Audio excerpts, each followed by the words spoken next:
Let us bow in prayer. Heavenly Father, we thank you right now for the opportunity for all of us to come together in unity. I ask you right now, God, to please continue to bless the pastor of this house. I ask you to bless those who come to speak, those who are here to receive. And God, just be glorified with what is said tonight. And Father, we give you all the praise, honor, and glory. In the name of Jesus, we pray. Amen.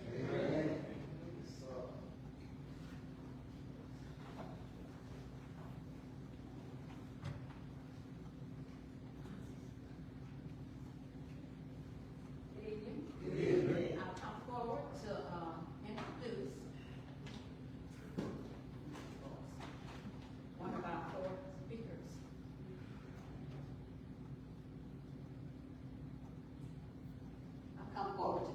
One of our four speakers on this evening, Keandra Thompson.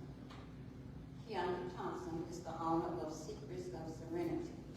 She is the mother of Temperance, Murray, and Zaire, and a strong advocate as a special needs and medical mom.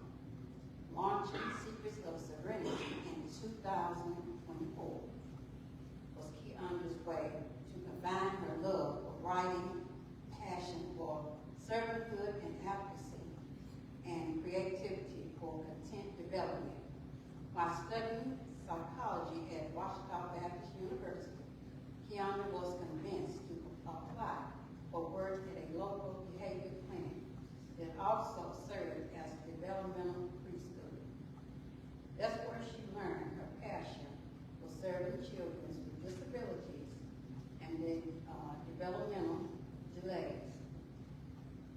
With now 12 years of experience, Keandra has worked as a lead classroom teacher, mental health professional, and applied behavior analysis, RBT, serving clients ages 3 to 21, dealing with neurodiversity, mental health, trauma and disorders, sexual and substance abuse, and addiction.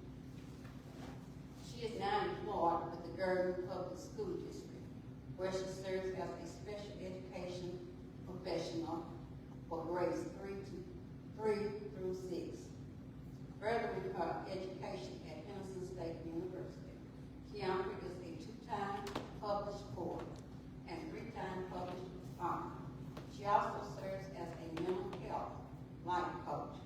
Through her education, faith, and personal testimony, Keandra is committed to changing how her community and culture view mental health, neurodiversity, and spirituality as a unit. Keandra Thompson. Amen.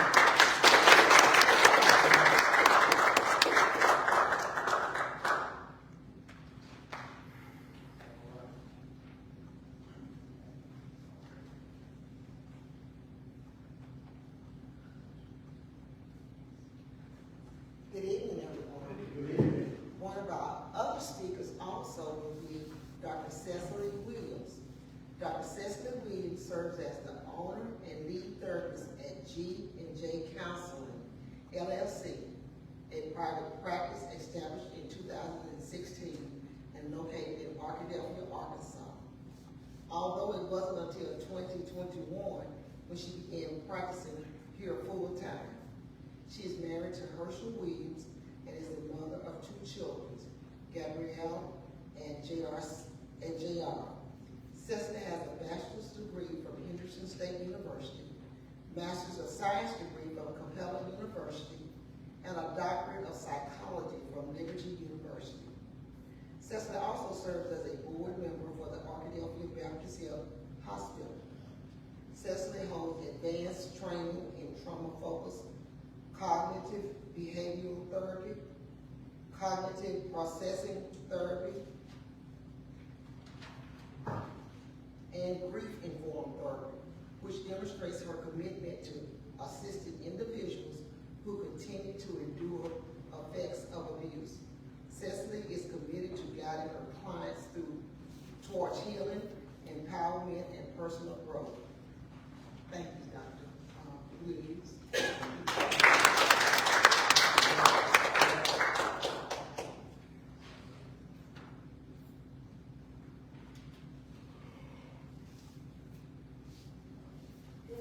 Good evening. I need to introduce them too.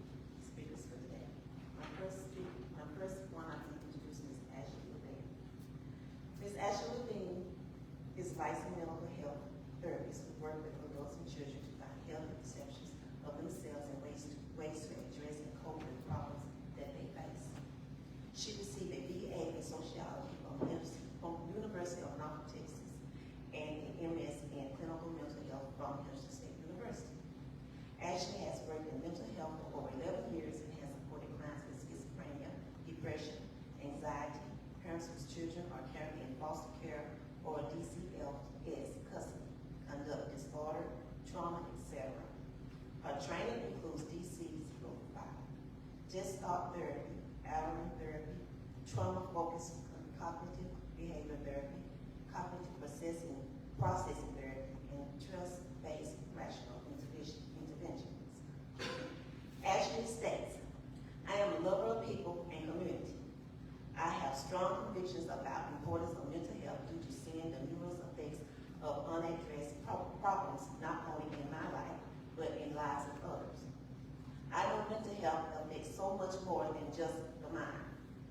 It affects our relationships, our physical health, our wealth, and how we do our jobs and etc. My goal is to help communities not only see the link between the areas, but begin to find ways to tackle these issues so that we not only survive, but thrive for the generations to come. Ashley is a member of Greater Pleasant Hill Baptist Church, where she served in various ministries. She is also a member of Zeta Phi Beta sorority.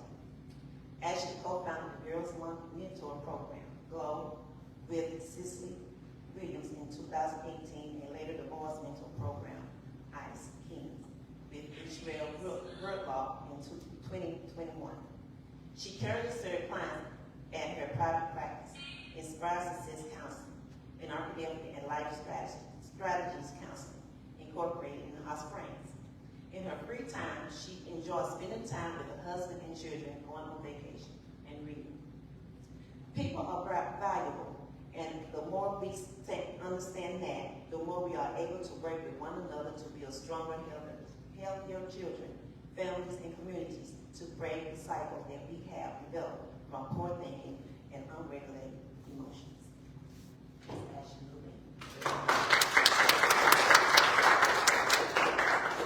have Mr. Aaron Wright. Aaron Wright is a graduate student pursuing a master's degree in clinical mental health counseling at Henderson State University. He currently serves as an education specialist for TRIO Student Support Services. He holds a bachelor's degree in psychology with a minor in sociology, also received at Henderson State University. Aaron has a strong academic foundation paired with hands-on experience supporting student success. With a background in working with at-risk youth and college students, he is committed to empowering adolescents, young adults, and African American communities through culturally responsive and evidence-based counseling practices. His work emphasizes resilience building, identity development, and emotional well-being, particularly for individuals navigating systematic barriers and personal challenges. Aaron is passionate about creating self-affirming spaces where clients feel heard, valued, and supported. As he continues to grow professionally, he plans to specialize in counseling of African American youth and young adults while engaging in community outreach and advocacy to advance mental health quality. Aaron is a member of Greater Pleasant Hill Baptist Church, where he served in multiple capacities. He is a member of Alpha Fraternity and served as a mentor for ICE Kings. In his free time, Aaron enjoys traveling, working out, golf, hiking, and enjoying nature. Mr. Aaron Wright.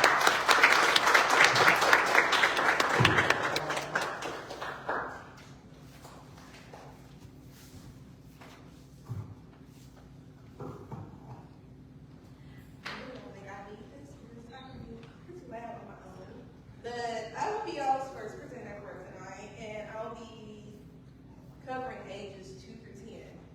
And we're going to talk about mental health and early childhood development stages. And a little background, you heard my grandmother introduce me. I am a mommy of a little boy who is on the autism spectrum. He was diagnosed at the age of 3.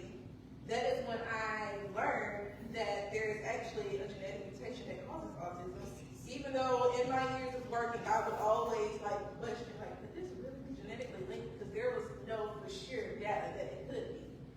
When we were testing Zaire for some medical complexities that he had with his breathing and him having to be tube fed. Something came back. They told me, you'll get the results like October, November. Results came back in September that year, and they were like, okay, something came back positive. He had a chromosome mutation in his TNRC60 gene, and what it causes is autism, ADHD, speech delays, and as kids progress, it can lead to bipolar depression and other disorders. I'm not going to claim that because we have a praying mom and a praying grandmother as well. But with Zaire, it was unique because his geneticist looked, and she was like, it's dominant, but it's mosaic. And if you know me, I love art, so at the same time, I was like picturing this abstract painting. And she was like, we see it in this gene, it's clear as day, but we don't know exactly where it's going to show up. So it's just a hit and miss as he grows. And I have been learning more and more as he grows. So that is one of the things that pushed me. And when I became a mama on the other side of the spectrum, and not just the ABA care, it began to make my child stronger. So as we go into what is mental health, it is our emotional, psychological, and social well-being, and how we handle life in all these aspects. And it's not just the bad, but it's also the positives, because you see people who are very perfect and have a strong mental health background. Things that can influence your mental health is your environment, whether it's home, church, school, the town you live in, the state you live in, genetics, social circumstances, family engagement, peer engagement, all the above. What does mental health look like in youth? Are they positive? Do they enjoy life? Are they like giddy-go-lucky, get along with their peers? Do they have strong social connections? Are they well-rounded individuals? Do they have the ability to regulate their emotions and handle stressful situations? Do they have healthy habits, extracurricular activities? How are their sleep patterns? One of the things for us that we struggle with, and I'm going to be very transparent in this because I've learned that the best way to connect with people is to be more open. Sleep is not something that we get often. Zaire deals with night terrors, and he also has sleep apnea. And I was just telling my grandma today, he was up at 3 in the morning having full conversations, and I don't know who or what he was talking to, but he was engaging with somebody. Warning signs for mental health concerns in youth would be prolonged periods of sadness or uninterest in things, becoming easily irritated, changes in behavior and social interactions, and usually when you hear somebody say, oh, look for the change in your kid, you automatically go for like, did they stop you? Are they mad at the world? Do they withdraw themselves?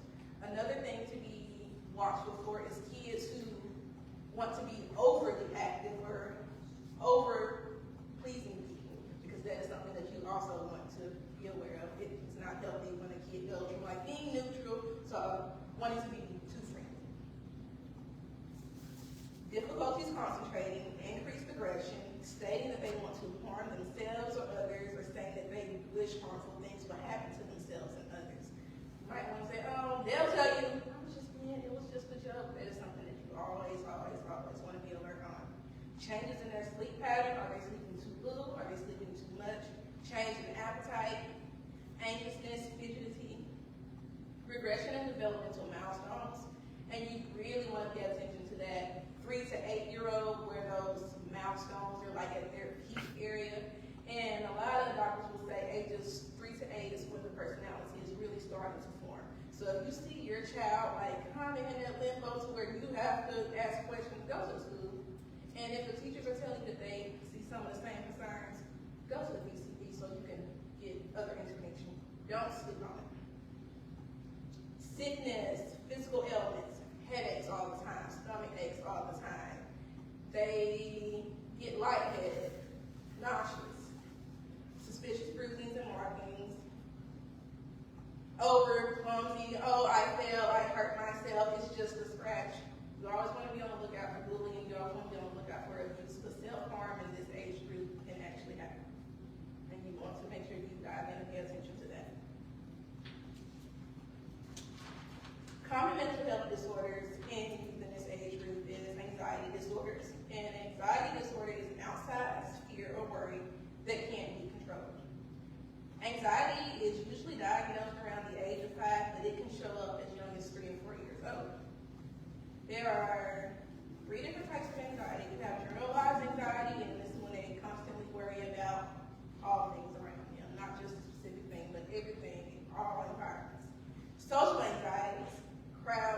environments. That is something that I dealt with as a child and as a young adult, so I can attest to that.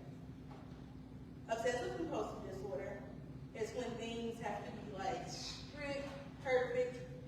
I have one who I work with who, when you learn that they have OCD, it's like they need structures where everything has to be in place.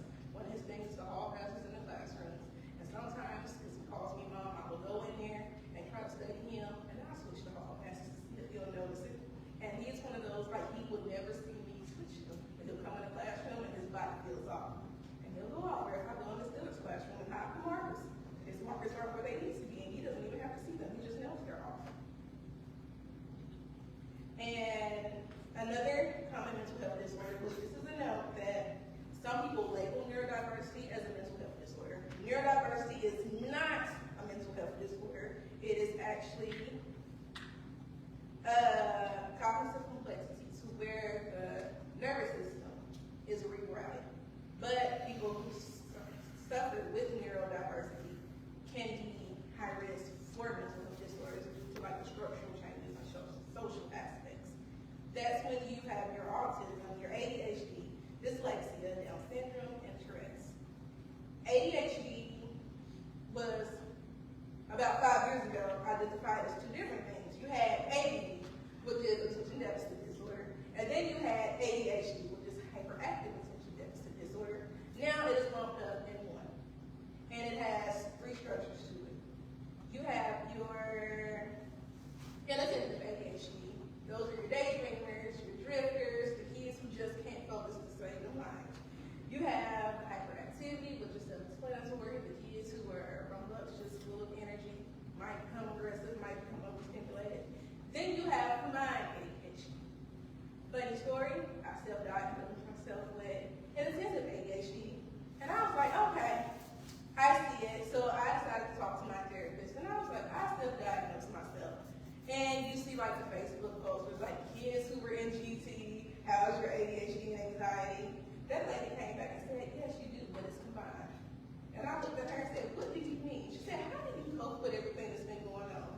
I said, I went back to school and got another job and started a business. She said, there you go. And I was like, oh, makes sense now. She was like, yep, total busybody. But that was my way of coping. And I also learned that one of the things that caused my anxiety was I did this thing called masking all of my life. And I want y'all to take note of that word masking because I'm going to get on that later. A key factor about ADHD is Arkansas does not allow a diagnosis on paper until the child is 5 years old. But PCPs and behavioral therapists will start treating and even medicating kids as young as 3 years old for severe cases. Autism spectrum disorder. It is a broad range of developmental disorder that impairs the ability to communicate, interact, and impact the nervous system. A fun fact, well, it's not so fun, but it's a funny fact that in the 80s and 90s, doctors did not believe that girls could be diagnosed with autism. So you have a lot of millennials walking around undiagnosed. They also said only certain boys with certain races were high risk for autism. The majority diagnosed or undiagnosed are Black and brown boys. They just say they're bad, they have behavior problems, they can't stay in the classroom. They end up in ALE when they should be getting other interventions. And then you have those who can be a bit hyper, and the teachers say, well, they can't function in a classroom setting when they need that structure. There are 3 levels of autism. Level 1 is your mildest. Those are the kids who have slight processing disorders, slight speech concerns, who can later function on their own with the proper therapies. Level 2, they need substantial support. Those are the kids who will see who have the more complex vocalization and speech abilities. They struggle with structure and routines. Level 3 is the most severe. Those are where you find your most nonverbal kids, your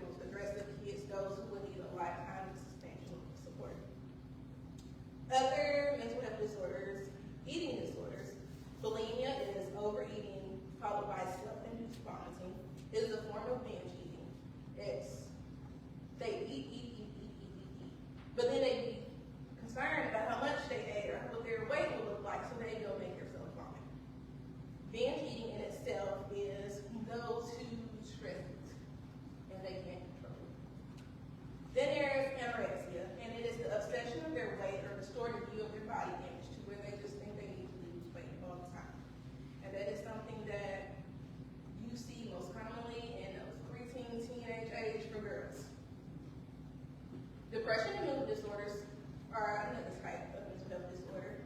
It can occur as young as 3 years old. PTSD, post-traumatic stress disorder, linked to family trauma, medical trauma, environmental.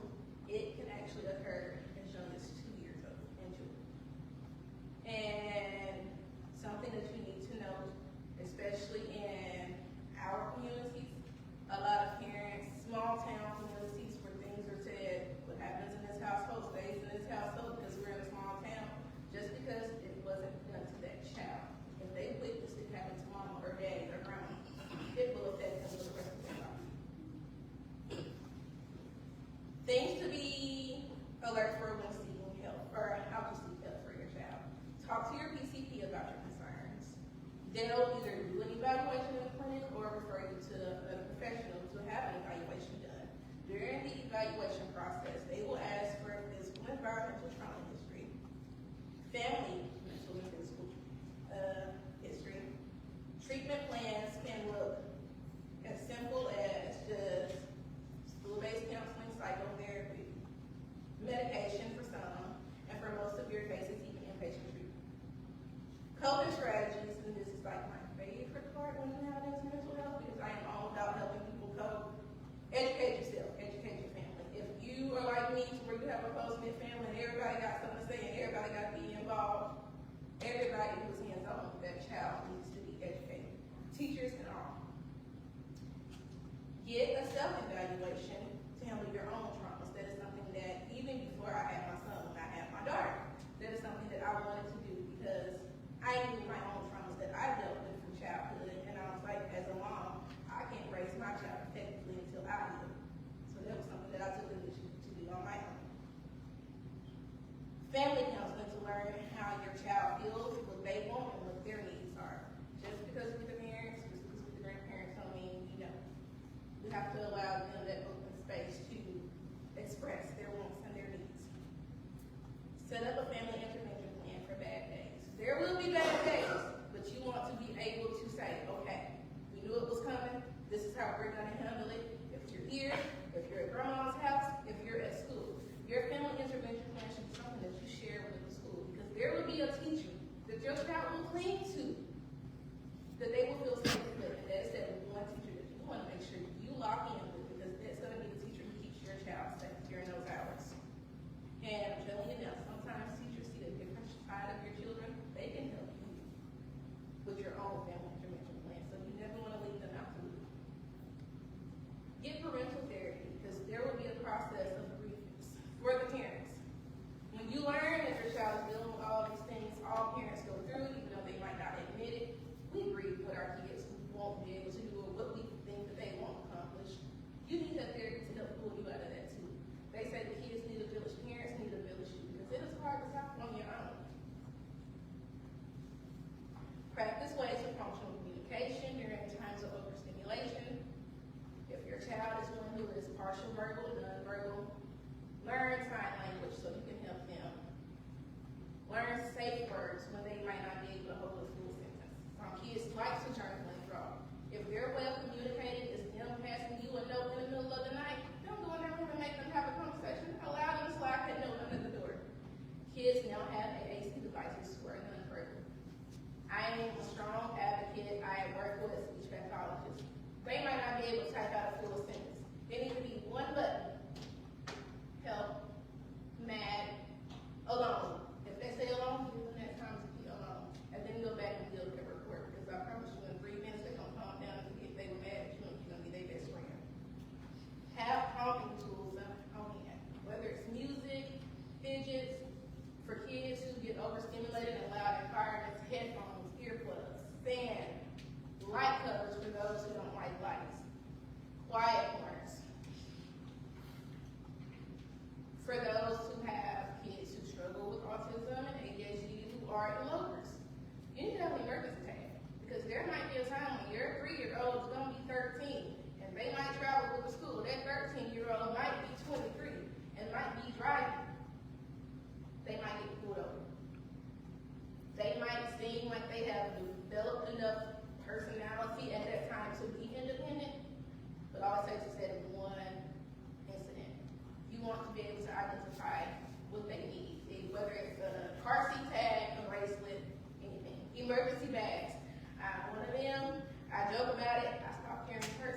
reinforcement, token boards. I live by token boards. We use them in my house. I use them in ABA therapy.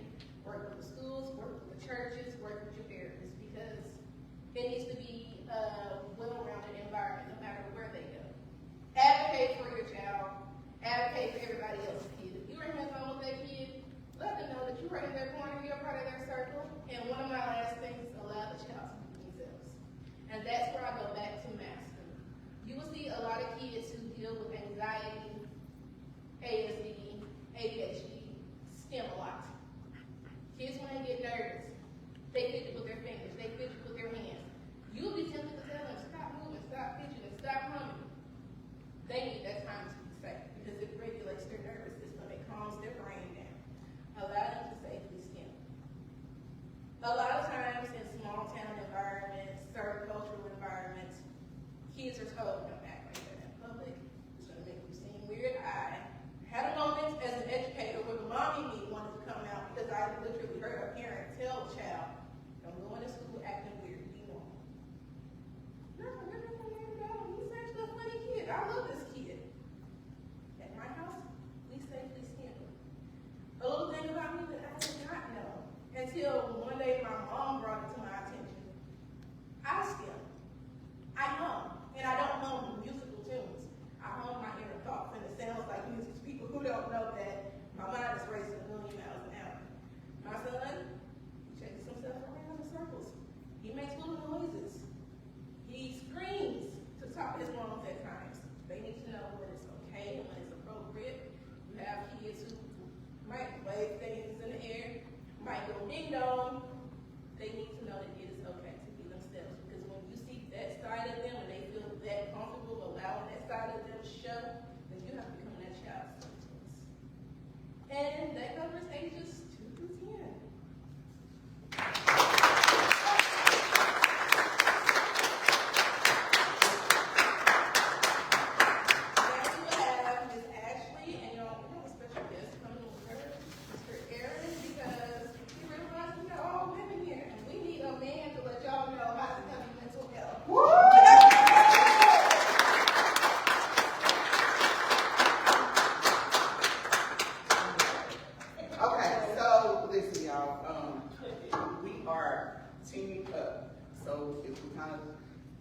Go road. Don't worry about it. We're going to come right back. So I'm Ashley. This is Aaron, and I was working on this, and I kept thinking about my favorite football player. So my favorite football player plays for the Badgers, and his number is 13. And he's over there. That's my favorite football player, okay? And I was like, who out of these 3 women is actually going to talk to him? And I was like, yo, we need a guy. So this guy right here, he talks to him all the time. He talks to him right and he talks to him crazy. So whatever it be, depending on the day is what will happen. I do. Okay, so Younger went over so much that half of what I wrote down don't even matter no more. So I'm gonna just go through a little bit of it, and I'm gonna pass the mic, and we're just gonna pass it back and forth, okay? So one thing that she went over was mental health. It's how we think, how we feel, and what it affects. Mental health and mental illness are different. Mental health is our overall well-being. Mental illness is a diagnosed illness from a professional. So that would be something we find in the DSM-5 TR, and a professional would diagnose you with that. We oftentimes will go to TikTok, Instagram, Google, Dr. WebMD, and diagnose ourselves, and then we're like, yes, I have that. And then we might go to a professional and they're like, no, you don't have that. That's not even on the spectrum for you. That's not it. So we have to be very careful about self-diagnosing and deciding that we're going to choose what diagnosis we have for ourselves.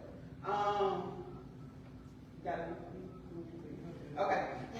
So some of the common mental health issues, like she said, anxiety. A lot of people have anxiety. COVID, I don't know about y'all, but COVID did a strange thing for a lot of people. People that were like, you're not anxious, you're not nervous, da, da, da, da. All of a sudden they were anxious and nervous, and all of a sudden it was like, I don't want to go outside. I don't know if you're safe to talk to. I don't know if I can come close to you because you might cough on me and then I might die. So there was a lot going on. Depression, it's not sadness, okay? So sadness can happen from an event happen and we become sad, something goes on. Depression is more prolonged. It's like past that sadness phase. So we want to make sure that we're not saying things that we think is right, but it's wrong. One of the things I hear all the time is, I'm about to crash out. I'm gonna crash out, crash out, crash out, crash out, crash out. All the time. Every teenager, I'm gonna crash out. Well, you can't keep saying that stuff to yourself because you don't know what that entails. But we see it on the internet, we see it with our friends, and we just say it. So we just associate it with ourselves. Low self-esteem, body image. I will say, I've been a big girl all my life. I tried all the diets, I tried all the stuff, and I was still a big girl, and body image was like, oh, man, I'm not gonna be cute in this. And then, you try to make yourself look good in things that you know it don't look good, but you try it anyway. But when you become confident in yourself and this works for me, this works for my style, I can be confident in myself at whatever size I am, that eliminates some of those body image issues. Self-harm and suicidal ideations, suicidal thoughts. Self-harm and suicide are not the same things. Some people self-harm to relieve tension. It's almost like those people that want to smoke a cigarette after a hard day, they want to drink some wine, they want to go out and do something because it's hard. Just because someone self-harms does not mean they want to kill themselves. Not to say that's not important to address. Do not take it lightly. Don't take it lightly. But it is not the same thing as trying to commit suicide. Trauma, PTSD, substance use, addiction, loneliness, isolation. You ready to jump in? Okay, you ready? So I'm gonna talk on more of the male side. So when it comes to males, a lot of our mental prowesses are trauma, and that just kind of stimulates from the child. So, and I don't think that as parents, I can't say we don't have a parent here, but as parents, I don't think that a lot of awareness is being put forward. So that just goes to say that your children see and hear more than what you really may be aware of. So whether the door is shut and they're in their room, they still might hear the arguments, or they still might hear the noise. So they're automatically putting images, whether the image is right or not. They're still automatically trying to put something together. So, and they keep that image throughout the rest of their lives. So now they have some type of trauma, whether that's from some violent behavior or whether it was just verbal abuse. But they have that growing up, and it continues throughout their generation. Other things is addiction. Lots of males suffer from some type of substance addiction as well. When it comes to young males, a lot of I've seen is depression. You might say, wow, men get depressed. Yes, they really do. But we often try and hide that or diminish it and say, oh, well, I'll get over it, or it's not that serious. But that's only because as a culture, we often say, hey, you gotta tough it out. Hey, you have to be strong. Hey, you're a guy, you don't show emotion. That sounds weakness. But that's not actually the case. It's okay not to be okay. A lot of stuff that can cause depression for young males and even females nowadays is bullying. It's talked about, but it's not talked about as much as it should be, because cyberbullying is still going on. It hasn't stopped, and if anything, it's still continuing, and it's getting worse. Now there's different social media avenues. There's Instagram, there's TikTok, there's Facebook. You never know what social media site your child is on. And as a male, we pride ourselves in our strength and stuff like that. And just like women, we suffer from body dysmorphia too. We want to look good for the women. We want to be fit. We want to be strong and stuff like that. Also, is anxiety. When it comes to anxiety, like I was saying, lots of people decide they want to fit in. I want to be the job. I want to be the hottest guy on the team. I want everybody to know my name. So when it comes to anxiety, guys, we have to become more socially aware. And as she was speaking on COVID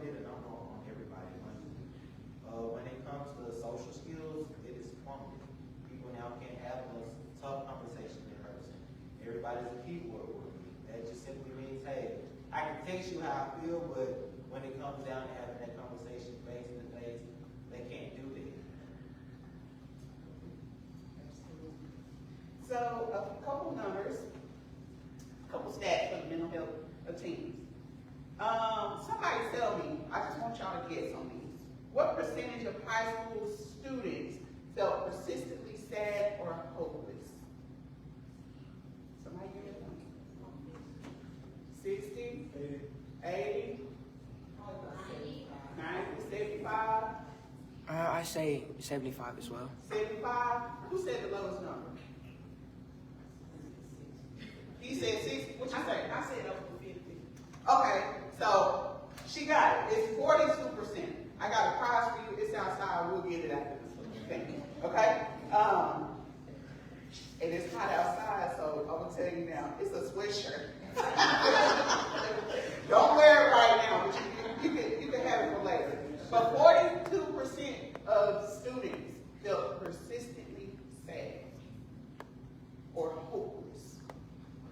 42%. So that means you have a lot of people, even though it's not the majority, it's a big chunk of people walking around sad and hopeless.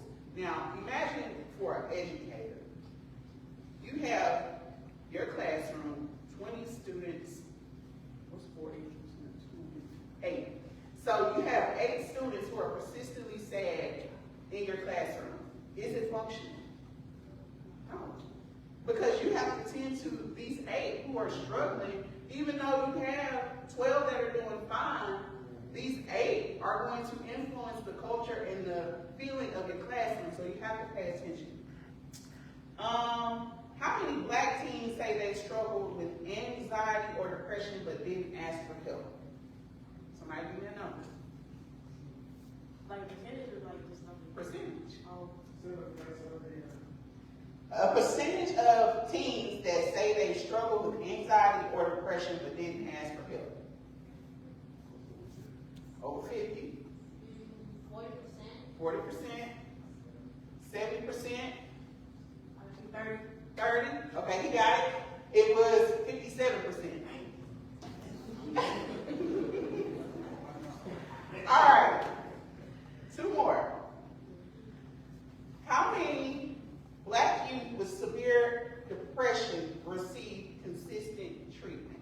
Consistent on a regular basis. Less than 30. Less than 30, 10%.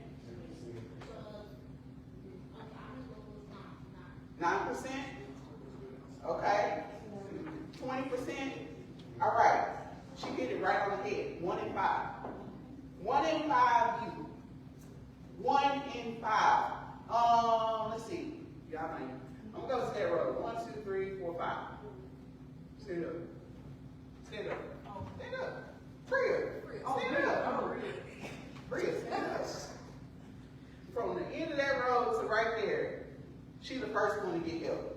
So all of them are dealing with their own stuff. They're struggling with low self-esteem, depression, anxiety, maybe sexual abuse, trauma at home, and then Bria has her own issues, but she's in counseling. She has some help. I got your prize for you too. All right. Now, suicide is the 3rd leading cause of death in teens and young adults, 15 to 24, black teens. And these are some real struggles. Like today, a lot of adults will say, you don't even have it as bad as I had it. When I was a kid, I had to do this, this, and this. I had to work 6 jobs while I was in high school, and I had to walk 2 miles before I could even get to a bus stop. All those things. Yes, that was rough. That was rough. I'm not going to say it wasn't rough. But in this day and age, no, they don't have to walk 2 miles. No, they don't have to have 5 jobs. But if your edges are not laid, what happens? Somebody tell me. It's bad. It's bad. What happens when your edges aren't laid at school?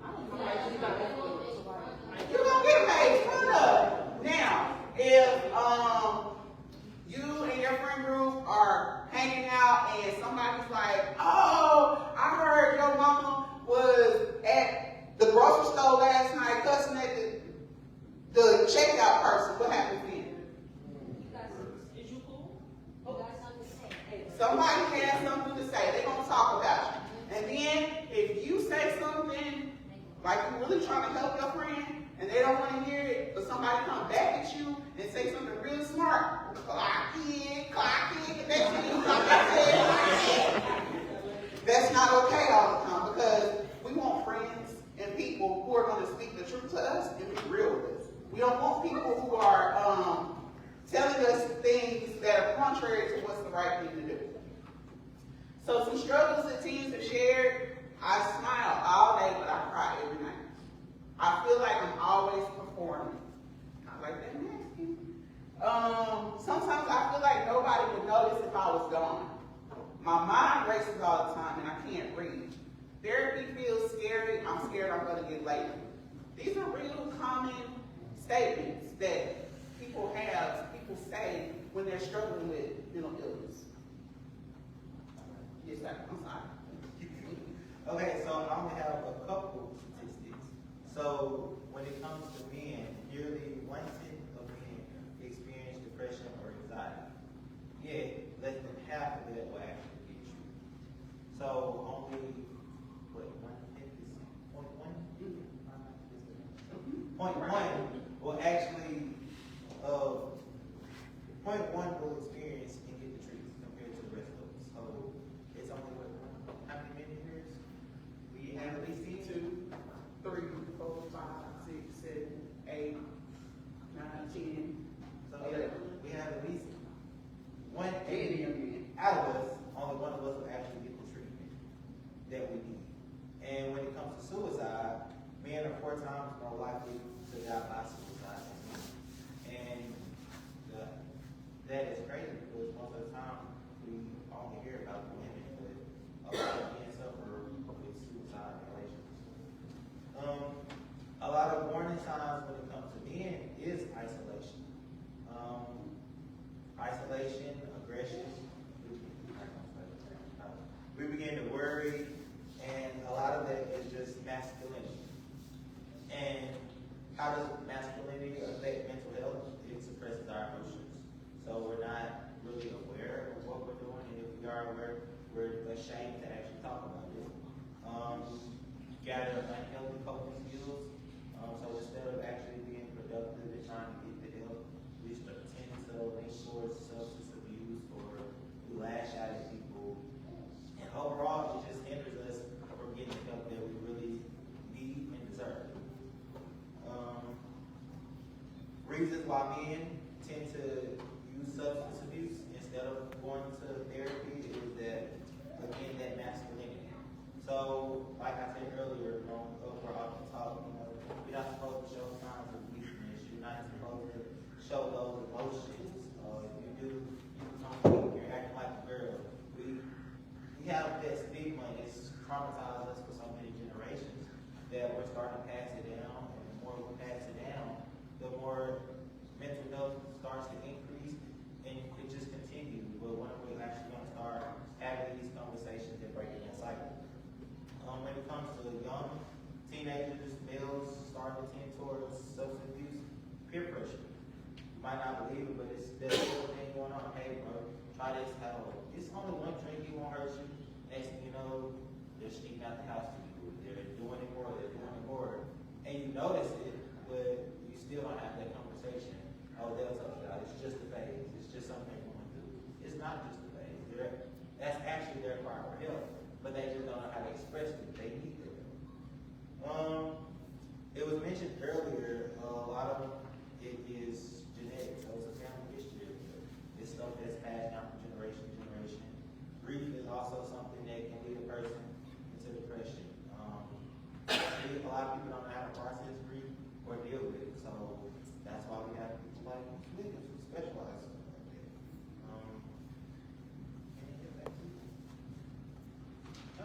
Let's see. So why don't we talk about it? We fear looking weak. Nobody wants to look weak. Nobody wants to look like they don't have it all together. That's just something that we have. We don't have that ability to be open and bare all anymore. We just want to make sure we look like we got it together, and when we go home, we'll handle it accordingly. the pressure to be strong, distrust in the mental health system. Now, I can attest to that. Before I worked in mental health, I did not trust mental health. I was like, y'all over there trying to send everybody inpatient. Y'all want to take people's kids away. Like, I was really uninformed. So once I started working in the field and once I started becoming more aware of what was available, yes, in every profession, there are those that are awful and they will steer you wrong and they want your dollar. I'm not going to lie and say they're not. But who wants to waste their time being awful when you can really help somebody and move them along? Not me. Fear of not being understood. A lot of times people are like, they just don't understand me. They old, they outdated, they a different race, they a different religion, they don't understand me. So those are issues. Home life, community violence, school stress, identity confusion, all those things impact why it's not talked about. I have a lot of kids and young adults that are like, I can't go to therapy because my mama, she would have a whole fit. She would have a fit because we just pray about our problems. We do not go to therapy. We don't talk to nobody. We just pray about it. So your environment, along with genetics and different things, do impact your mental health. So what helps? What could be helpful? Keandra mentioned several things. Therapy definitely can be helpful. Talking it out. Music, journaling, art. But if you're like me, I like to write when I feel like writing, but I don't always feel like writing when I'm in one of those moods. So it could be gardening. It could be on the football field. It could be doing something else, something with your hands, making bracelets. It could be writing music, making beats, doing all kinds of different things. Being in nature and movement. One of the things I loved the most was watching my daughter when she was in high school. She was on the dance team. I was that mom. I wanted to sit in the stands and do the dances with the girls and do all the moves. I really thought I should have been on the dance team too. But when I was having a hard time on a Friday night when I went out there to the football games to watch my favorite football player, my favorite dancer was out there too. So I would be able to get into it. I'd be able to dance. And that would, shake off some of that that I had going on. Affirmations or prayers. Speaking positively to yourself. Stand up, Sanaa. Come on, stand up, hurry up. This is my sister, y'all. What's something positive that you say to yourself? What are you good at? What did we find out that you were really good at? FBLA. So all this time she's been like, I'm not that smart. I can't do this. I can't do that. The girl gets in FBLA. She gets first place in everything she does. First place. Why? Because she's good at it. And now she can tell herself, I'm good at this. I'm not great at everything, but I'm good at this. And this is something I can do. You have to. So speaking positively, speaking affirmations to yourself is helpful. Digital detox, get off your phone. Like, 6 of y'all are on your phone right now. I'm not even going to call y'all out. But y'all on your phone. Get off the phone sometimes. Get off the TV. Get off of all the stuff. Sometimes you have to unplug. One of my favorite things to do is forget my phone at the house. That is my absolute favorite. Now, sometimes I have my watch on, generally it's dead, so it don't matter. So people be like, man, I've been calling you. Oh, my phone's at the house. But I needed that. That was a break. Unfollowing toxic content. Now, it's some stuff that's real funny to watch and real, housewives of Arkadelphia, Atlanta, wherever. What's the other show?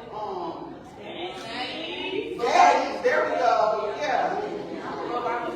I know, it's so entertaining, right? You want to watch it. Some of the music you listen to. You want to fight somebody and chop their head off and go sell drugs and come out and be a good person at the end because you done bought your mama a house. Y'all, you got to be careful. You got to be careful. Detoxing from that stuff. Sometimes you got to sit silent. Sometimes you just got to change it and switch it up. I'll say one more thing about my son before I pass the mic to you. Stand up, son. I just want everybody to stand up. And daughters stand up too. I just want all my kids to stand up. You know what I'm saying? Yeah.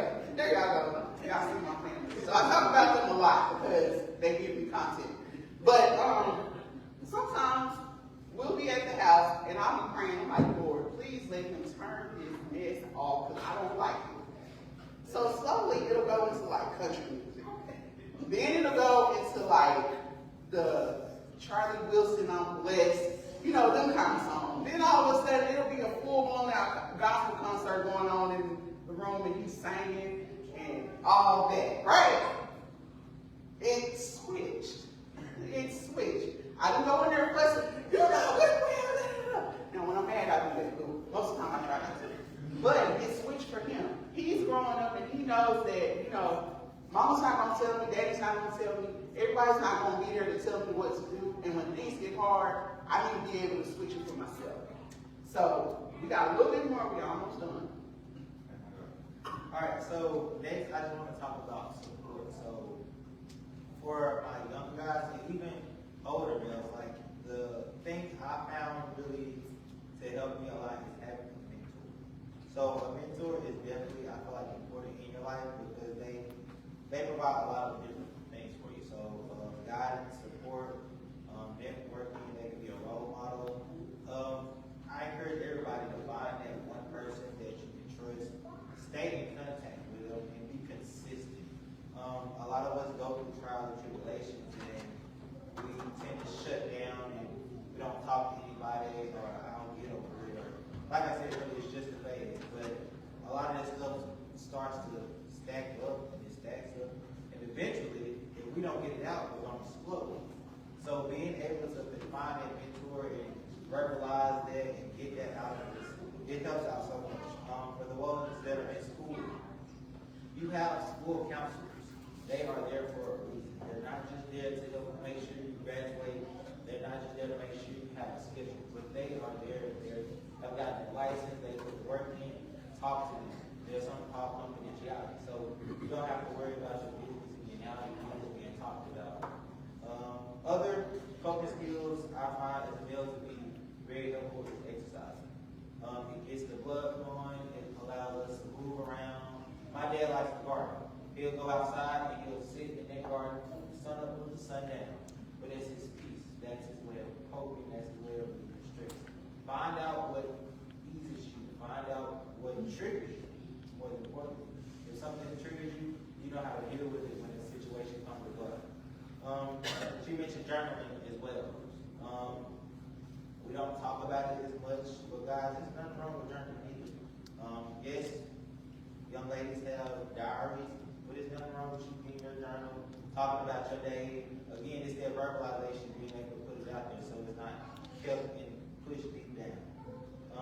Gaming. Now, gaming can be beneficial. It, like she said, it can be good, but you don't want to spend so much time on the game to where you're not having those interactions and you're just forgetting what life is. Music is also great therapy for a lot of people. Different people respond to different music different ways. For some people, they listen to rock and roll that hypes them up. They listen to gospel music, it's calming. They listen to jazz music or classical. Find whatever your niche is. Stick with it. And it's okay to go through trials and errors with things. Everything is not going to work out with you, just like people. Some people are, you know, I like this actually, all the time, but I don't always like that stuff. So it's a trial and error type of ordeal, but you have to find out what speaks to you. Keep it and enjoy it, because when you get to going through a stressor or you find yourself in a state of depression, or you find yourself in a state of anxiety, you have to find something that copes with you that won't lead you down the wrong path.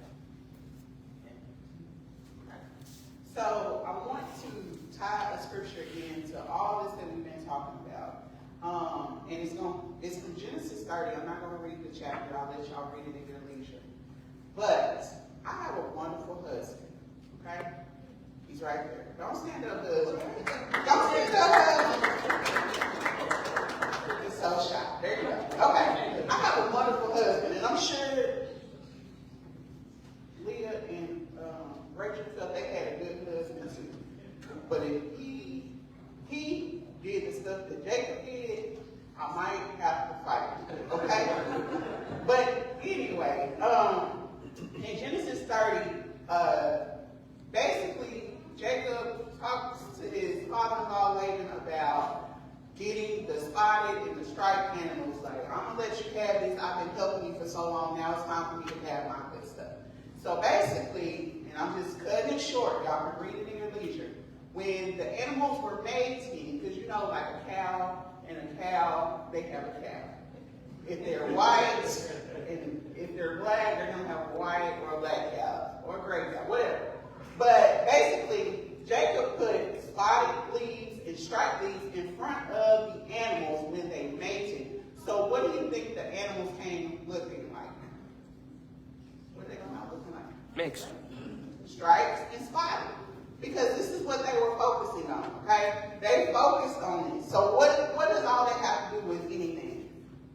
What do you take in? What you focus on all the time is what you're going to put out. One of the things that me and my daughter have a habit of doing is looking at hairstyles on TikTok. So we go in, we look, and it's 10 o'clock, okay?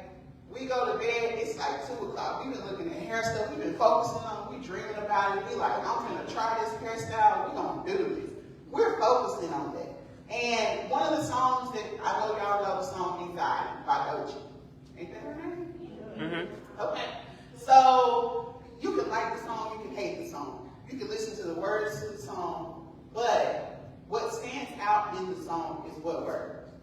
Anxiety. Anxiety. So if all we really focus on, even if the song is saying, you know, I'm going to tackle my anxiety, it ain't going to have me, and all, you know, all those things, even if it says all that, you're not focusing on all that. You're focusing on the anxiety, which is going to help increase that. So then you focus on other things that increase anxiety, promote anxiety. So you want to be very careful about what you put in front of you. Because like those striped and spotted animals, the things you see, the things you look at, the things that you constantly put in front of you is what you're going to produce. So thinking about the music you listen to, and I'm not going to ask anybody, just think about it. Do I have a soundtrack of struggle and survival, like things that are negative? Or do I have a positive, empowering, and growth soundtrack? If you know, I can switch my stuff up a little bit, try to change one song you listen to, one show you watch. One thing. I'm not saying overhaul your whole life, because that might cause more damage than good. But try one thing. And I want Aaron to do one thing, and then we're going to say one thing together, and we're done. I know we talked a long time, but I hope we got something from us. All right, so I just want to touch on one more thing, and that's vulnerability. Guys, as males, we often shut everything down and shut everyone out. But it's okay to allow yourself to be vulnerable. And the best way I can kind of represent that is I want everybody to kind of like make a fist. And so this fist kind of represents us. And with vulnerability, so with this, I just want you guys to see like nothing can get in, but at the same time, nothing can get out. This is how we are.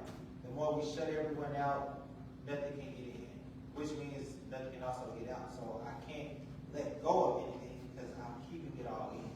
But the moment you open your hand, now you have all this airspace. So things are able to travel. Stuff can come in, but stuff is also able to go out.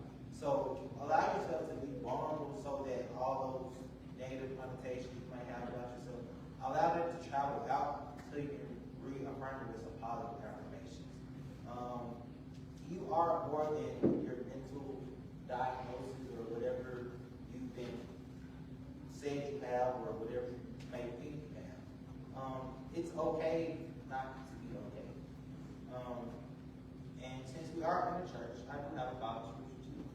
So, and I kind of already got mine. So mine is Psalms 139:14. It says, "I'll praise Him, for I'm fearfully and wonderfully made." And with that, I just want you, every person, male, female, to understand that regardless of whatever your issue is, whatever you may be going through, whatever your diagnosis is, you are fearfully and wonderfully made in God's eyes. And so you are not defined by your current situation. So don't let that stop you. Don't let people define you by your environment. If you're in a toxic environment, that's okay because it's just temporary. All all of this is just temporary. You are more than that. All right, now I want everybody to stand up. And I want y'all to repeat after me, but I don't want you to say quiet. I want you to yell it out. And even if it's not your thing, maybe you know somebody else who could hear this, okay? So, I am worthy of healing. I am worthy of healing. I am more than my trauma. I am more than my trauma. I will not suffer in silence. I will not suffer in silence. I am seen. I am seen. I am loved. I am loved. I am enough. I am enough. Thank God.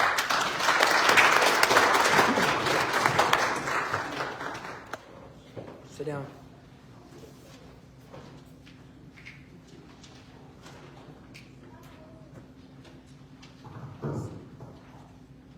All right, y'all, so we've had 3 speakers already, so a lot of the information, like she said, is gonna be redundant here, but it is being said again, it's being said for a reason. It was put on all of our parts to share with you for a reason. So, my task is to speak to the young adults and those a little older than young adults tonight. So, I'm gonna start off with, mental health versus mental illness. And I like to start there every time I speak because in our community, every time we bring up the word mental health, I hear somebody say the word crazy. That's the first thing that comes to mind because that's what's been so ingrained in us for so many years. But that's actually not what we're talking about when we say mental health. So mental illness, like she mentioned, that's what you're going to find in the DSM. But those are conditions that affect the person's thinking, feeling, mood, and or behavior. When we talk about mental health, we're actually talking about our emotional, psychological, and social well-being. And this is just as, if not more important than our physical health, because our mind controls the rest of our life. So moving on, touching base again on the common mental health conditions that we see. Anxiety disorders, depression, they can explain to you what those are. PTSD, substance use disorders, bipolar, and other psychotic disorders. But when it comes to PTSD, I like to spend a little time there because, so just kind of to educate you on what PTSD really is. So your textbook definition is going to tell you that a trauma is an emotional and physiological response to a deeply distressing or disturbing event that overwhelms an individual's ability to cope. So the person experiencing the trauma is who gets to decide if it was traumatic or not the people on the outside of it. We can't tell somebody that wasn't a trauma because it wasn't a trauma to us. So we can't belittle what somebody is going through. I have a client who experienced the death of her dog over the past couple of weeks. And that was really disturbing. That was a trauma to her. She's cried. Most of us think like, okay, it's a dog, you're living just like it, which is true, but that was her family. So it was a trauma for her. So like I said, we're not gonna belittle other people's trauma just because we experienced something similar and we made it through it just fine. So you ought to be able to make it through it too. Or it's something that we don't even consider a trauma. We allow them to define what it is. I want to talk about communication in our households. So earlier, one person mentioned what happens in our house stays in our house. Majority of us inherit it, right? How some of us didn't say that until we knew better. And once you learn better, you should be doing better. But in our households, we need to allow for communication about mental health. Like Ashley said, our kids, they experience different things than we did growing up. Some of us might say it's not as difficult as it was when we were growing up, but it's a different type of difficult. So it doesn't mean it's not as intense as what we experienced, it's just on a different spectrum. So it could be just as intense to them as it was for us or our elders who said they would walk into the bus stop in the snow and all that good stuff. So allow the communication in your household, but you need to be able to be educated to allow that communication. So things like this are going to help us to continue to educate each other, but also educate yourself. You don't have to have necessarily a mental health professional or somebody in the field to educate you, because if it's something you want to learn how to do, you're going to do the research to find out. You're going to go to YouTube and figure out how to do it. You want to learn how to cook a new dish, you're going to get online and you're going to get your recipe. So the same way you use it for things like that, use it to help you navigate your family and the mental health of your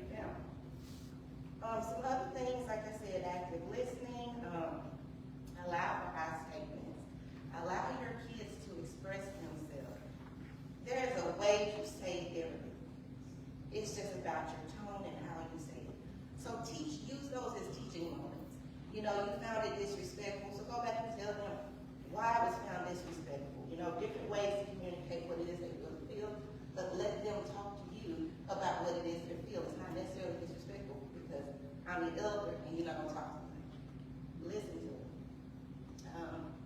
Manage how you respond to when they are talking to you about something that is possibly true.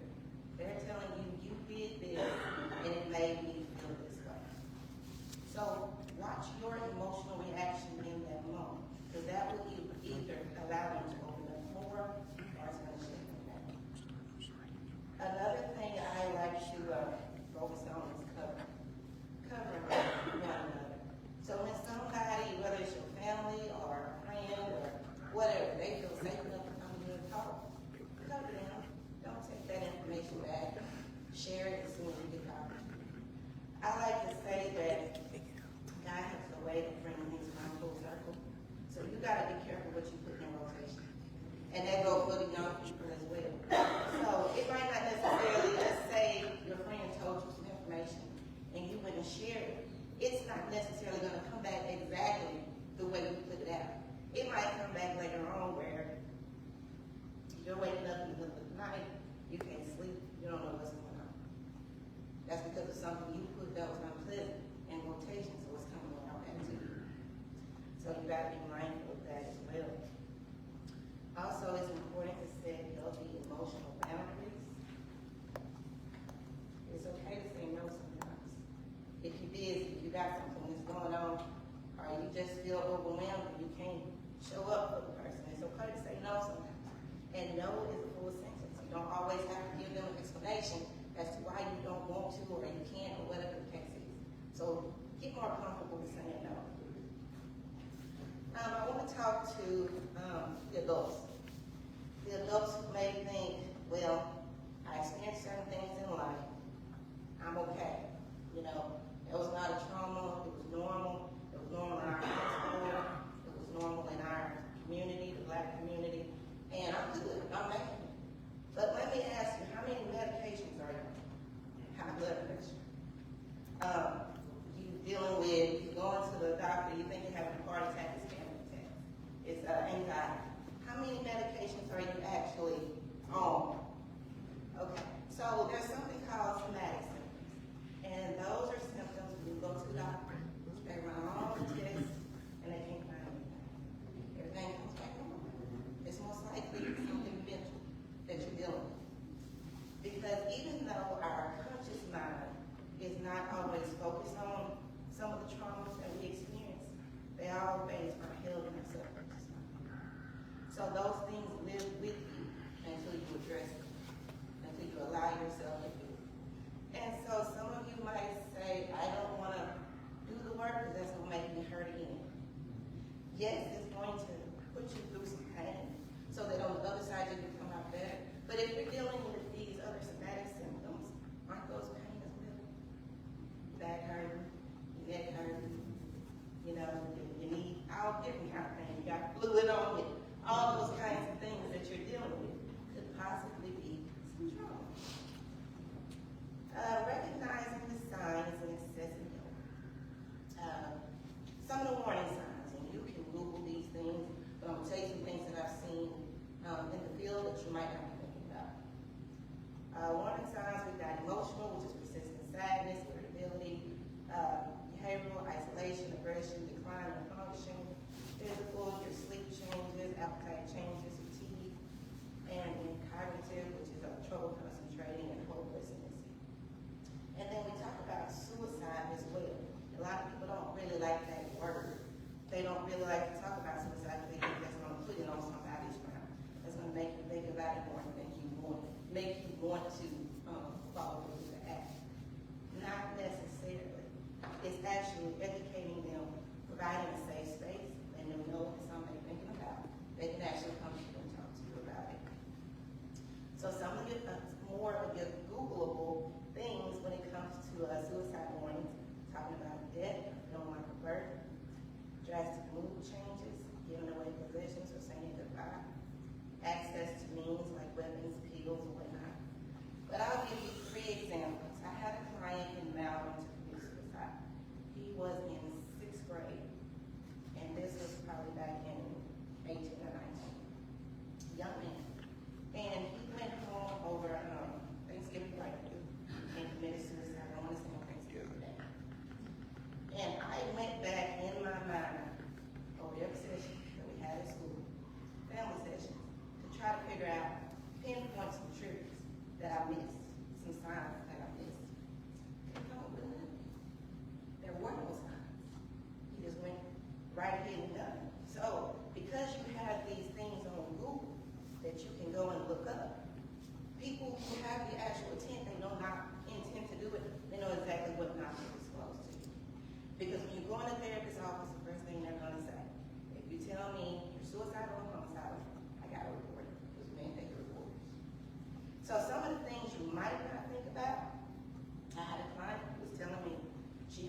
for this friend. A few days later, the parents of this client called me. She has sent a text, she's gonna commit suicide. Can you help us? What do we need to do?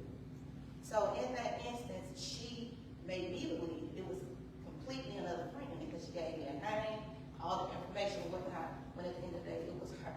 But thankfully, she had gotten that information, she reached out, we were able to get her some help. I had another person who was, we're doing music therapy, and they're telling me about these new songs that they hear. I never heard them before, but we listened to one in session. And go back and read the lyrics. It's talking about going home towards the sun, things like that. That was her indication. I didn't see that. So those are some things to be more aware of when people start talking to you about certain things. Ask questions. Get on their nerves. I'd rather you get on their nerves and then they're safe and they're still here and they get help rather than later on you're regretting not asking those questions. Something else, when people talk about mental health and getting help, a lot of people, the cost is a big concern. So since it's a big concern, we just don't do it out. We try everything else like they talk about, substance abuse or self-harm or music that might not necessarily be helpful because we don't want to have to deal with that financial burden. We already stressed out about why we're dealing with financially anyway, so I don't need to put something else on my plate. So as being in private practice, I learned a whole lot about insurances and how they work and all that good stuff. So first thing I'll tell you to do, if you feel like therapy is necessary, you don't always have to go through PCP because many insurances and even Medicaid right now does not require a PCP referral. You can go directly to the mental health therapist. You can find them on Psychology Today, something I always like to use because you can put in your specifications of what you're looking for, what you're dealing with, and your insurance and to give you, list of things. But ask for a consultation. And a lot of those consultations are free. I know I offer free consultations. You can go in and have a free 30-minute consultation, figure out if therapy is something for you, get a few techniques in that session, and sometimes that 30-minute session might be all you need to keep it moving. So ask for that, utilize that. You can also figure out if this is a therapist I really want to work with, or I don't really want to work with. They can go through your insurance, tell you what you're going to be required to pay. If you don't have insurance, there are some companies that have grants that provide services for you. Some companies have interns that can provide services. And there's a sliding scale that many companies or many therapists will use. And it's usually based on your income. So if you feel like you need help or somebody you know needs help, you should be able to get that help. There's so many options out there. Just ask the question and then you know exactly what to ask if you decide you want to call a therapist. The last thing I want to address is not stigmatizing therapy. My mama used to call me a shrink. That's what I always heard a therapist called growing up is a shrink. I guess, I don't know where the analogy comes from. Maybe they think we shrink people's problems or whatnot. But that's what they were always referred to. So I grew up in a household with my uncle until he passed away. He had schizophrenia, paranoid schizophrenia, to be exact. And growing up, I never knew what that was because mental health wasn't discussed in the household. So that's why it's so important now for us to discuss these things. It's not that mental health is something new, it didn't exist back then. It's just something we didn't know about and we didn't talk about. So if you're feeling like there's some things going on, you or somebody you know, family, friend, whatever, want to engage in mental health therapy, these are some things that they can assist you with that you might not have even thought about. So of course, the disorders that were mentioned before and by the other speakers tonight, grief. Yes, grief hurts, but it doesn't mean it got to hurt forever and there's not any help with it. No, we can't go back and bring back that person or that event or whatever it is that you're grieving, because you don't just grieve when people pass away. You can grieve lifestyles, you can grieve jobs, you can grieve relationships. That is something that a therapist can help you with. Childhood trauma. Like I said, a lot of adults might feel like I made it through, I'm doing just fine. But if you are noticing a lot of somatic symptoms, headaches, stomach issues,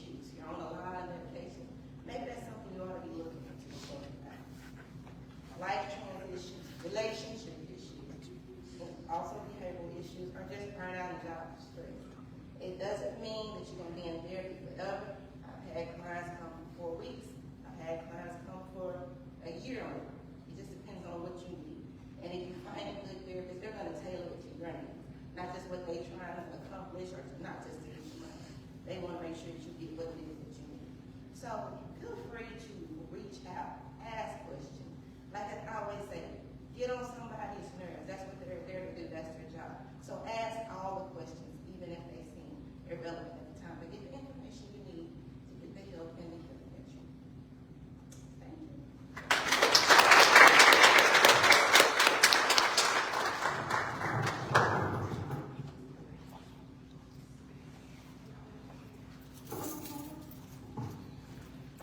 I'm gonna ask Ms. Ashley and Aaron to come back, and we are going to open the floor up for questions before we turn things over to Pastor Hattie.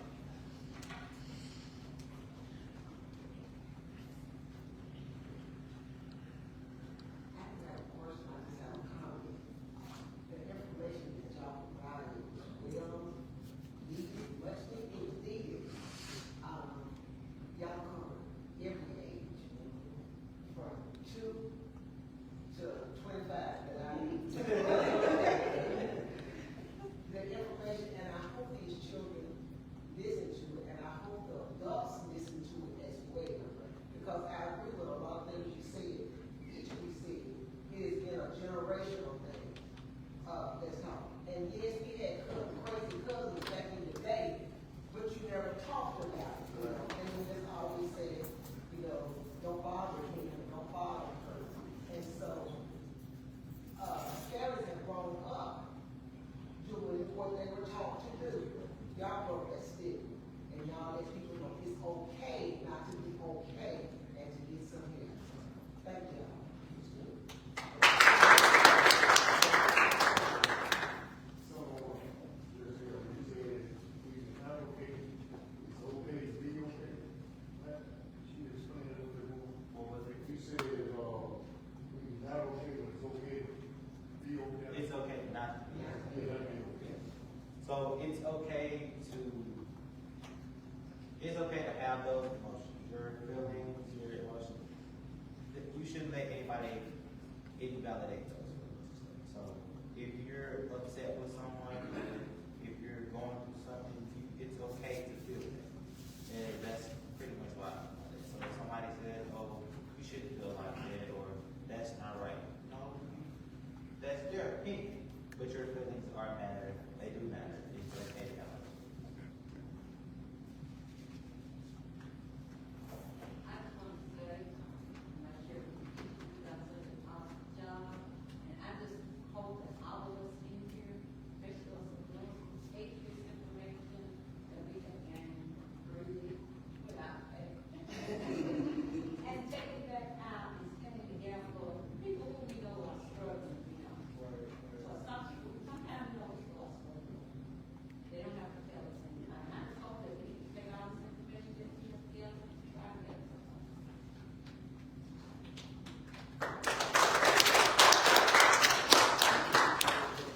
She said, you said that, sleeping is one, getting is one.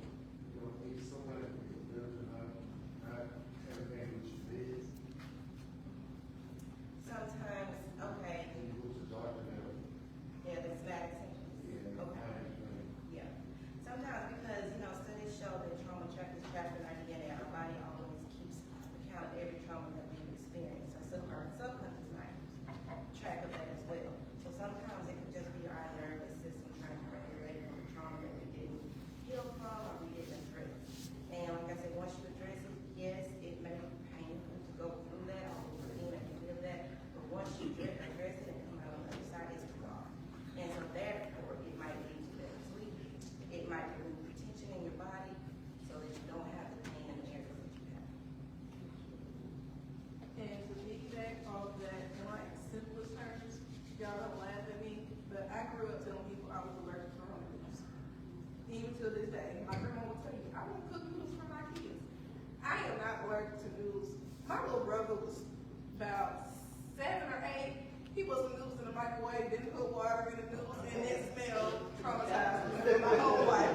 So in my 30s, I will tell you, I'm allergic to noodles, and I'm not cooking noodles. And it's just, the smell is traumatic to me.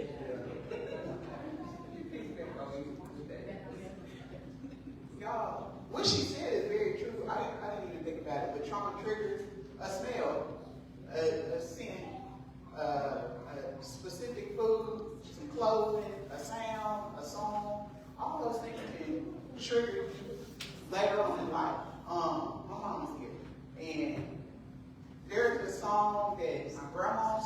Daddy asked him.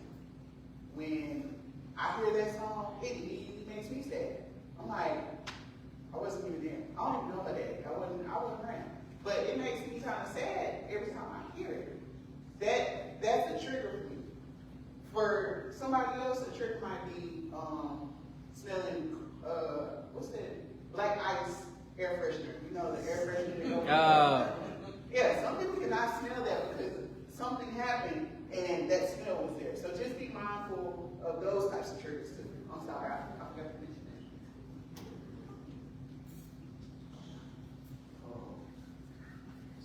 For the person, like I said, it's dealing with a mental issue. And you said, I get determined that they not taking counseling, but versus maybe, some kind of maybe mental issues they deal with. I can, determine whether they need counseling or they need, maybe.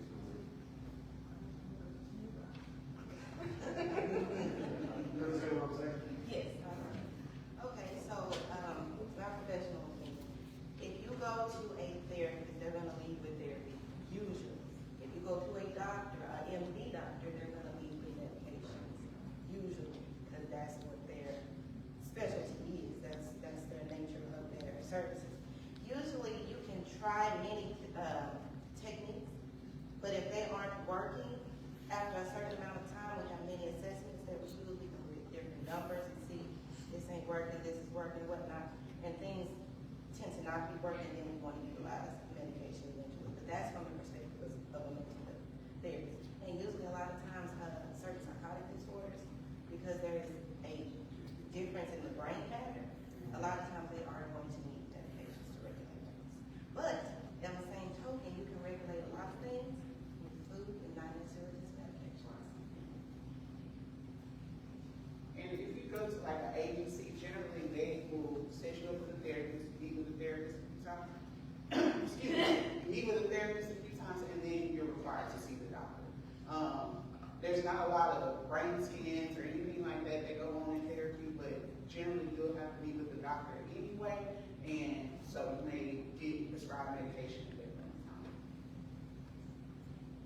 And that is more so with agencies and private practice. That's not something that's required. And it used to be required for clients that receive Medicaid. They did have to have that psychological assessment eventually with the doctor.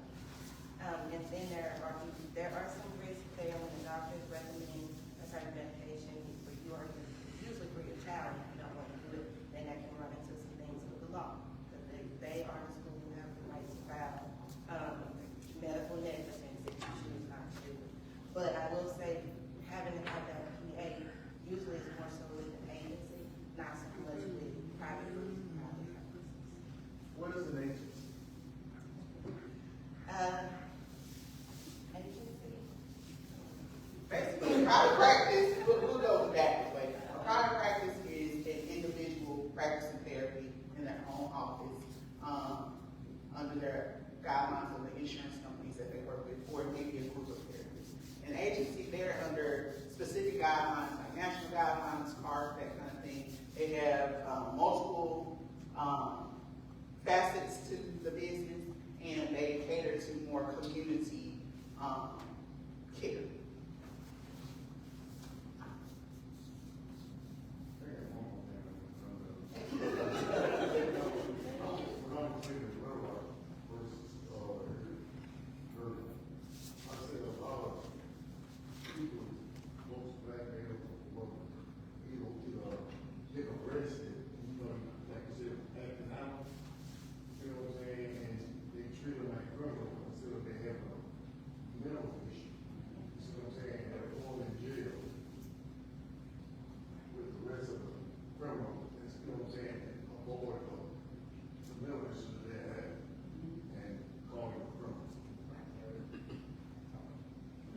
So before working in Trio, I worked in juvenile probation.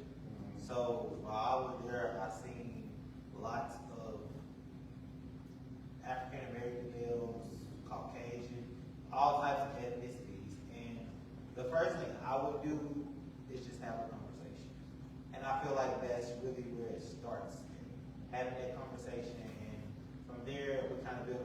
So it's a lot of them now I talk to, and I can calm them down, and it's a lot of them that I'm like, okay, maybe you're a little bit more escalated. But just having that conversation, a lot of them just want to be heard. A lot of them just want some type of attention. Now, for some of them, after having a conversation, you might say, okay, maybe we do have to seek some type of therapy or get you some more extenuating help that I can provide. But for the most part, a lot of them either just need some type of structure or they just want to be heard. And when the police automatically are called, for them it's like they don't get that opportunity now. So, And I want to reiterate on something that Cicely said about like the medications and stuff, so people can eat to kind of like trigger those endorphins. We're not telling you how to go stress eat. We don't want any eating disorders, but there have been cases, and that was one of the things that for myself, as I became an adult, I would like look at how I was when I was younger. Things that you would think would hype a kid up, like Mountain Dew or Hot Cheetos. I would chug Mountain Dew and eat Hot Cheetos before it says to calm me down. And I knew being someone right. I started drinking cappuccinos at an early age. You have the older generation who say, that shit, I don't need that medicine, just send it to my house and I got something. Yes, I'm a parent and I also work in a school district, so I know that if my son is not medicated, you'll get a phone call, I'm gonna get a text message, there can be legal consequences. But there are times when I do, as a mother, say, let me regulate him in other ways. I tried coffee for my son. It has worked. There have been kids who we have in the school district whose parents will refuse to medicate them, but their child can drink a Mountain Dew in the morning or a cup of coffee in the morning. They're okay, then there are parents who say, no, the Mountain Dew ain't working. Well, y'all deal with it when those are the kids that need the medicine. I was gonna say something. So, speaking with a police officer, they are only required to have one class on mental health. One. And it's like a one-day class or something like that. So it's not a lot that they have to get. I've been at the jail and I've seen people, and I know just by watching and seeing their symptoms and behaviors, this person has a mental illness. However, this officer does not know that, so they're treating them as a criminal when really this person needs some help.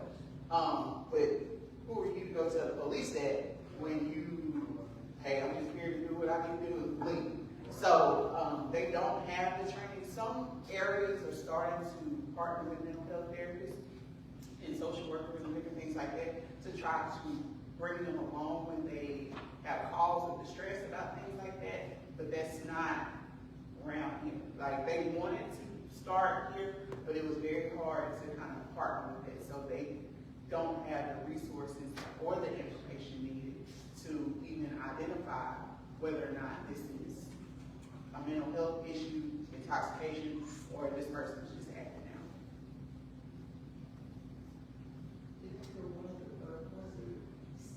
Say something about like if you are a diabetic or if you have a severe allergy about braces. I know I heard somebody say that in the conversation, but with a little young person, they may not always keep that on, but that is a good thing that maybe an officer could look at when they're responding to something, is that. But most people, you know, who walks around with a person that says schizophrenic, you know, you might see someone that says epilepsy or something like that, but people don't want to carry the, you know, the shame, I guess, attached to it. I have a question. So in the school district, we can only do so much within the guidelines.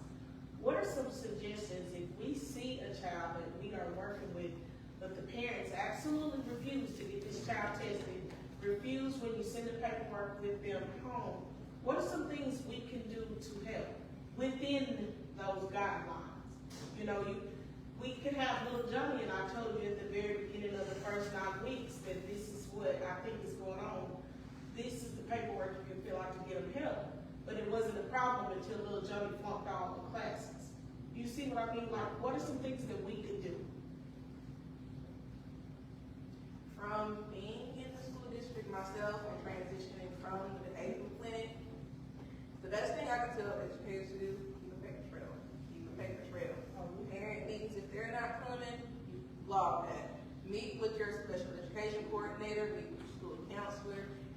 Shura, Green, overseeing admin, superintendent, and farm. And once you have gotten to an extensive amount of time and you have that record, as mandated reporters, you have to take that next step legally because that is indeed challenges.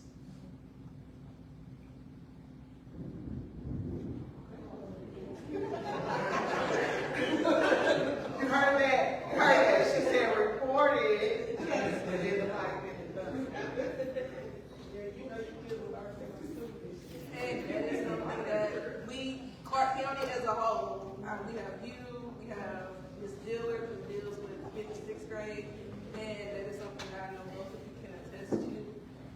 Ashley talked about when you have this group of students who need that substantial amount of help, while this group, even though they're excelling academically, you have to leave them behind. And unfortunately, us parents can't be everywhere to help y'all at the same time because we got 3 down the hallway who fighting us.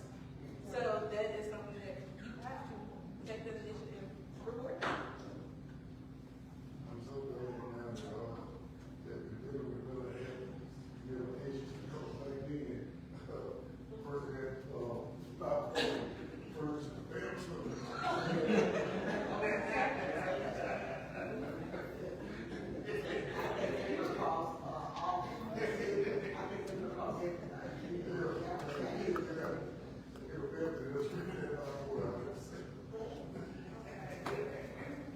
Like if you know someone that needs help, how do you have that conversation with them without like hurting their feelings or thinking they might think, oh, so you think I'm crazy, you know?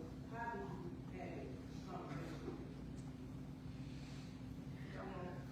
Experience the millennials because we gonna get severe problems. They are wiser. They have a more controlled approach to it than the millennials. So, what you think? Okay. I don't know how Aaron approached things, but in my experience, I can be a little shady. The Lord's still working on me, probably. But I will throw hints out there to where if it's somebody I know who watches the same type of movies I watch or reads the same type of books I watch, I'll start the conversation with something I read in the book, watch the movie, talk about the character, or I'm a church kid through and through, Baptist baby. I will literally start a conversation off with, yeah, that's my only song in church about give me that old time religion. I don't want that religion. Don't you know y'all was struggling back then mentally, and I just don't, I can't, I won't sing that in church. I absolutely. So, and that opens the conversation. I am also one of those who will pick out scriptures that I have heard repeated that I felt were taken out of context, like the Bible says stay wise and but weak. And I'm like, okay, let's talk about why we young and we so weak. Because the Bible also says the strong bear stand firm to the weak. So it's just about where you see yourself and the rapport you have with that person and sneak it in.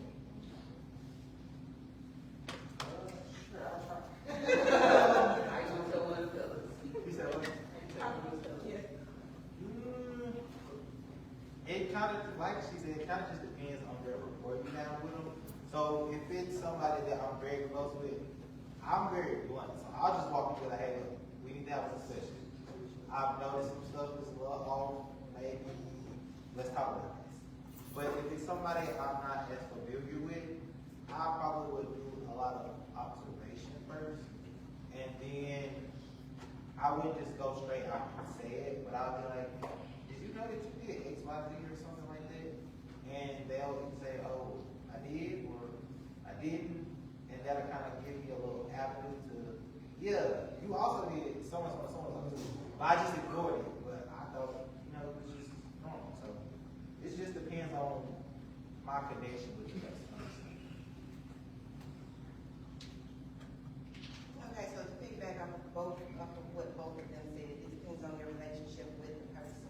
I'm a very observative person, so I am like keeping a mental note or a mental list of all these different things that I've seen over the course of the year. I can tell you on January 3rd, this is what happened, and on March the 6th, I saw this. But things like that. So it depends on your relationship with the person. I do have a person that I have been talking to. We were talking almost every day. And then one day last week, in so many words, I told her she needed medication. Haven't heard from her since. But because of our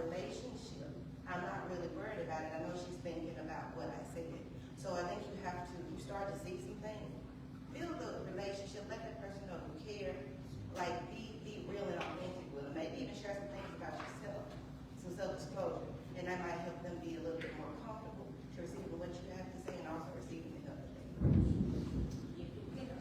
And I was just gonna say, do it out of love. I mean, if me and you are close, hey, what's your name? Latasha, I know you've been struggling. I've noticed a lot of things. I think you might need to ask somebody for some help. I can help you look for somebody. I know you don't always want to do da-da-da-da-da, but I really think this could be helpful for you. I really want you to get the help you need because I want you out here struggling, and I'm not always here to be able to answer the questions or, whatever you would say. Now, like I said, if it's a stranger or something, I think I'm sweeter. Am I sweeter together? When I'm, okay, well maybe I'm sweeter to strangers. I thought I was sweeter to the people I'm close to, but I'm more direct with a stranger. You know what? I think you need to find some help for that. Let me give you these resources, these phone numbers, this whatever, to this person. Like I don't like to waste a lot of time when I know they need help. Because the more time I waste, the more deeper into whatever they're in, they're going to be in. We said, like, you observe, like we see this pattern, they keep doing the same old thing, like, close to crying, you know what I'm saying? And, like I said, it's just repeating. So I just kind of ease into that. And sometimes it can be some things that they not even notice, like she mentioned earlier. Sometimes that can go unnoticed that you're doing it, people around you know that you're doing it, and then when it's brought to his attention, then you can do something about it. So sometimes it might just require you saying something, and then they bring it to action. And you would rather it be on their mind than them thinking it's okay what they're already doing if it's not. Like she said, she don't talk to somebody every day. She knows it's on their mind versus, oh, sweetheart, it's okay. I'm here for you. You got a family that loves you and people surrounding you, or you got, that's all good and dandy. Like, it's great to have that, but you need to point them in the direction. Because if a person was like bleeding from their stomach, blood gushing out, you would be like, oh, baby, let me put this hand over you, and it's gonna be okay. Like, we gonna pray. No, let me get you to the hospital right now. We'll talk about the other stuff later. Let's get this fixed first, and then we'll,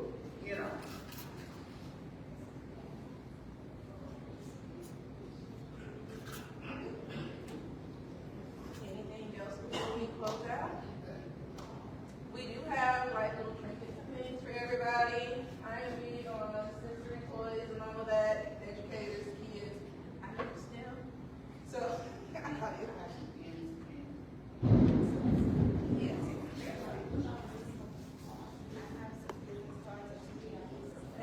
do as well. Pastor, you want to pray us out? Yes. You all just work with this thing when you are. Let me first say thank you for all you did. Let's give them a hand.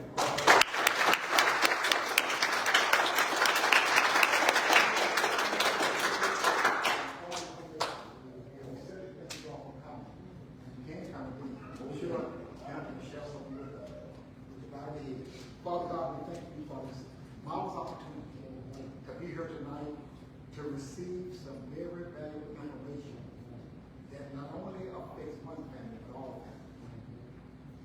Not one race, but all races. Not one nation, but all nations. And so, Master, we're just so grateful and thankful for all the blessings that you allow to come our way. Now, we've been ready to leave this place. We're so thankful that we are never out of our presence. As we travel back to our homes in various places, the same grace that brought us, we need that grace to carry us safely. In Christ's name we pray.